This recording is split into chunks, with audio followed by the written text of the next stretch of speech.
அதிமுகவில் இருந்து நீக்கப்பட்ட பழக்கருப்பையா தொகுதி மக்களுக்கு எந்தவித நன்மையையும் செய்யவில்லை என இந்திய தவ்ஹீத் ஜமாஅத் தலைவர் பாக்கர் குற்றம் சாட்டியுள்ளார். நாகை மாவட்டம் நாகூரில் இந்திய தவ்ஹீத் ஜமாஅத் சார்பில் பொதுக்கூட்டம் நடைபெற்றது.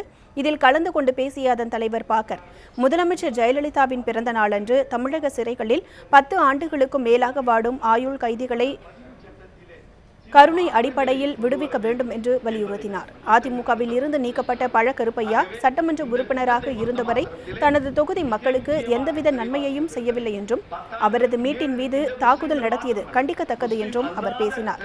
மேலும் கூட்டணி குறித்து சென்னையில் மார்ச் 6ஆம் தேதி நடைபெறவுள்ள பொதுக்குழுவில் அறிவிக்கப்படும் என்றும் பாக்கர் கூறினார். விழாவில் போய் கடைசியா பேசுறாரு. இன்னும் ஒரு 3 மாசத்துல எல்லாம் முடிஞ்சு போயிடும், இனிமே சீட் எம்எல்ஏ சீட் நமக்கு கிடைக்காது. நீங்கள் துறைமுக பகுதியில் ஒவ்வொரு ஆட்கள்கிட்ட போய் கேட்டீங்களாலும் அவரை பத்தி தெளிவா சொல்லுவாங்க. அவர் ஒரு எம்எல்ஏவாக செயல்பட்டதே கிடையாது.